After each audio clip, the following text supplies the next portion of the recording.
ভারতীয়দের আচরণ, ভারতীয়দের অ্যাপ্রোচ শেষ পর্যন্ত পাকিস্তানের আলী নাকবিও তিনিও ট্রফি বিতরণই করলেন না। ভারত যদি আলী নাকবির কাছ থেকে ট্রফি না নিতে চায় তাহলে ভারত এশিয়া কাপে খেললো কেন? এসিসি চেয়ারম্যানের হাত থেকে ভারতের ট্রফি না নেওয়ার যে ব্যাপারটা, এটাকে আপনি কিভাবে দেখছেন?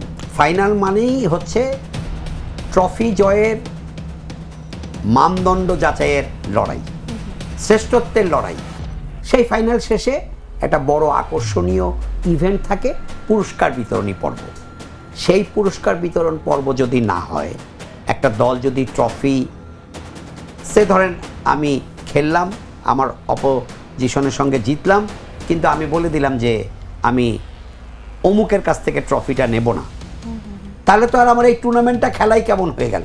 কাজেই যেহেতু কালকে ভারত ম্যাচ শেষে জানিয়ে দিয়েছে যে এশিয়ান ক্রিকেট কাউন্সিল, যারা এশিয়া কাপের আয়োজক, দ্যাট ইজ এশিয়ান ক্রিকেটের যারা অভিভাবক, সেই এসএসসির বর্তমান চেয়ারম্যান হচ্ছে আলী নাকবি সাহেব, তিনি পাকিস্তানি।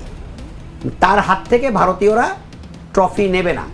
আর ট্রফি নেবে না মানে, যেহেতু ভারতীয়রা থ্রু আউট দ্য টুর্নামেন্ট তিনটি ম্যাচে পাকিস্তানের সঙ্গে তারা হাত মেলায়নি, সৌহার্দ্যের যে বন্ধন বা সৌহার্দ্য বিনিময় যেটাকে বলি আমরা, সেটা করেনি।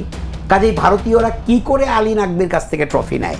আমি কিন্তু ভারতের পক্ষ থেকে বলছি না, আগের 3টি ম্যাচ তারা কোনো পাকিস্তানি ক্রিকেটারের সঙ্গে হাত মেলায়নি।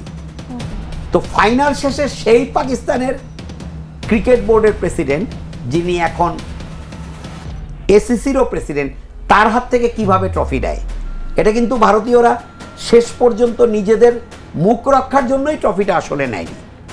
এটা আমি আবারও বলছি, ভারতের পক্ষে যুক্তি দিচ্ছি না। তারা যদি ওই 3টি ম্যাচে পাকিস্তানিদের সঙ্গে সম্প্রীতির বন্ধনে আবদ্ধ হতেন, সৌহার্দ্য বিনিময় করতেন, খেলা শেষে যেটা হয় আলিঙ্গনা আবদ্ধ হয় ক্রিকেটাররা, ফুটবলাররা, সে জায়গায় হাতটা পর্যন্ত মেলানো হয়নি। কাছাকাছি ভারতীয়দের আচরণ, ভারতীয়দের অ্যাপ্রোচ শেষ পর্যন্ত পাকিস্তানের আলী নাকবিও তিনিও ট্রফি বিতরণই করলেন না।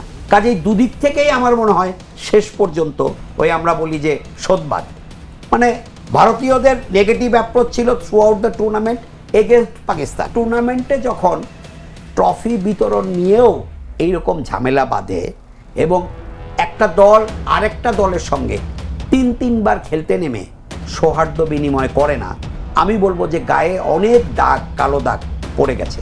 এটা এশিয়ান ক্রিকেট কাউন্সিলের দেখার বিষয়। এশিয়ান ক্রিকেটে যারা খেলছেন মূলত ভারত, পাকিস্তান, বাংলাদেশ, শ্রীলঙ্কা, আফগানিস্তান, 5টা ওয়ার্ল্ড ক্রিকেটের 5টা শক্তি এখন এশিয়ায়, ভারত, পাকিস্তান, শ্রীলঙ্কা, বাংলাদেশ, আফগানিস্তান। সেই টুর্নামেন্টটা যদি প্রশ্নবিদ্ধ থাকে, বিতর্কিত থাকে, সেখানে সৌহার্দ্য সম্প্রীতির বন্ধন না থাকে, পারস্পরিক শ্রদ্ধাবোধ না থাকে, আমি সবচেয়ে যেটা অবাক হয়েছি যে এশিয়ান ক্রিকেট কাউন্সিলের বর্তমান সভাপতি, এটা তো আপনি জানেন, এটা একটা বাই রোটেশন হয়, ভারতেরও ছিলেন, বাংলাদেশেরও ছিলেন, আমাদের আহম মোস্তফা কামাল সাহেব, তিনি একসময় এসিসি আইসিসির প্রেসিডেন্ট ছিলেন। এখন ধরেন ভারত যদি আলী নাকবির কাছ থেকে ট্রফি না নিতে চায় তাহলে ভারত এশিয়া কাপে খেললো কেন? বা ভারতকে এশিয়া কাপে নেওয়াই হলো কেন? শুধু কি বাণিজ্যিক কারণে? কাজে সব কিছু মিলে আমার কাছে মনে হয় আয়োজনে বড় ধরনের কোনো ত্রুটি আমি খুঁজে পাইনি। কিন্তু এই যে একটা দল তার প্রতিপক্ষর সঙ্গে হাত মেলাবে না, সেই দেশের ক্রিকেট বোর্ডের প্রধান, যিনি এসিসিরও প্রধান, মানে এশিয়া কাপ আয়োজক কমিটিরও যিনি প্রধান, তার কাছ থেকে ট্রফি নিবে না এবং তিনিও আবার ট্রফি বিতরণই করবেন না, এই মানসিকতায় কোনো টুর্নামেন্ট হওয়ার চেয়ে না হওয়া ভালো।